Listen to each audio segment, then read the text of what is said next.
Want to see more cool videos on our channel? We do, so press this bell and enable to send notifications. Number 7. Mowing the lawn on Sunday. Germany. Germany has over 82 million people, which is about a quarter of the population of the United States. Yet, it is just 3.7% the size of the United States.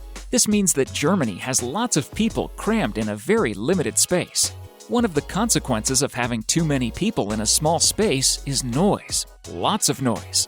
To counteract this, Germany introduced Ruhezeit, meaning rest time.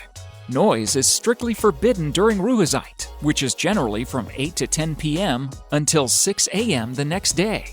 No one is allowed to mow their lawns, rev their cars, play loud music, or even use the washing machine if they live in an apartment. Ruhezeit has led to some very interesting legal issues. When one neighbor complained that the frogs in his neighbor's pond disturbed him at night, the court decided that frogs are a part of nature and that the disturbed neighbor should get earplugs. When another complained that his neighbor's dogs barked too much, the court ruled that the dog should bark for no more than 30 minutes a day. Number 6. Connecting to someone else's Wi-Fi without permission. Singapore. In Singapore, connecting to someone else's Wi-Fi hotspot without permission could bag you 3 years imprisonment and a fine of 10,000 Singapore dollars. The law is a part of Singapore's Computer Misuse and Cybersecurity Act, which considers such behavior as hacking. In 2006, 17-year-old teenager Gerald Tan Jai Lu became the first person to be arrested and prosecuted for using someone else's Wi-Fi without permission. He was not sent to prison because he was underage. Instead, he got 18 months probation, part of which he was to spend at home. He was banned from using the internet while the probation lasted. The judge stated the ban was necessary because Gerald was also addicted to the internet and online gaming. Number 5. Sharing your Netflix password. Tennessee, United States. Tennessee has a law forbidding residents from sharing their Netflix passwords with anyone. The law does not only apply to Netflix, but to every entertainment site that requires subscription. The law is somewhat ironic, since Netflix allows users to share their passwords with up to 4 people. The law is not a new one. It is actually an update of an already existing law to prevent cable TV subscription theft. Unsurprisingly, the update was backed by the Recording Industry Association of America, which was concerned with people illegally sharing music. While the law is targeted at hackers who sell Netflix login details and subscribers who send their logins to too many people, legislators agree that innocent users can be arrested for breaking the law. Offenders who used up to $500 worth of the service could be slammed with a $2,500 fine and a year of imprisonment, while offenders who go above $500 will get more serious penalties. Number 4. Chewing gum. Singapore. Chewing gum has been banned in Singapore since 1992. The ban was part of the policies introduced by Prime Minister Lee Kuan Yew to turn Singapore into a first world country. The law was passed because people were fond of sticking their chewed gum on pavement and train doors. This often created problems, especially on the train doors. During an interview with Lee in 2000, Peter Day of the BBC mentioned that chewing gum could promote creative thinking.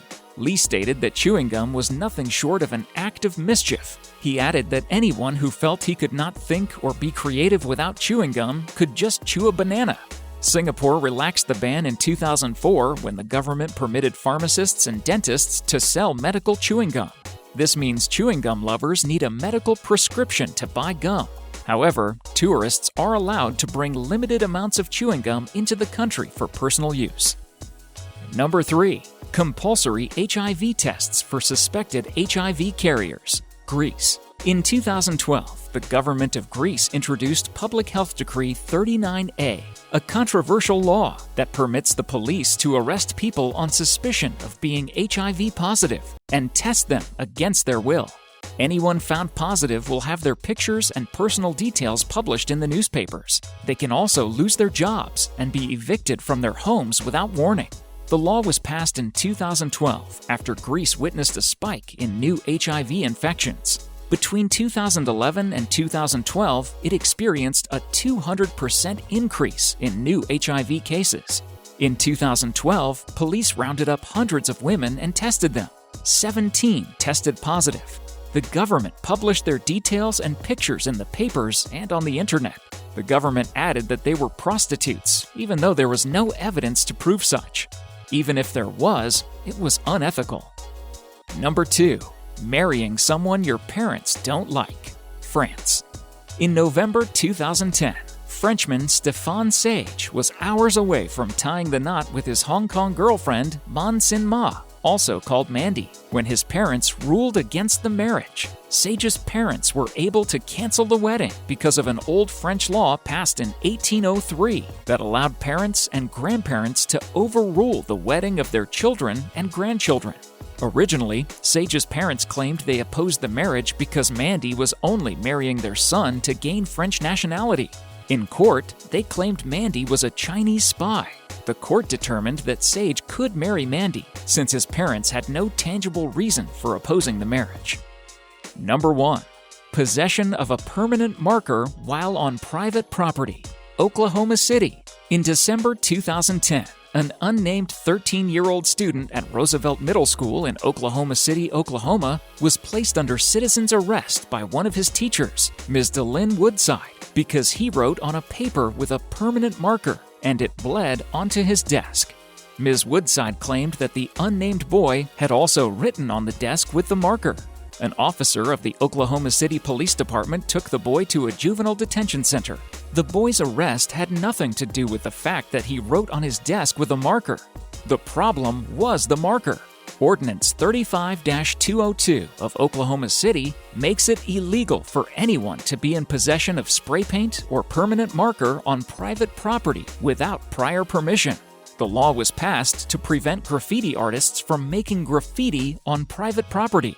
But it seems overboard that a 13-year-old can be arrested over it. We could not find more information about the decision reached by the school district, but we suppose it was favorable to the boy.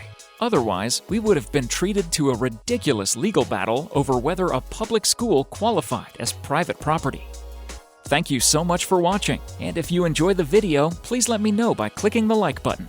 Do share, write a comment, and don't forget to subscribe so that you can catch up my next video.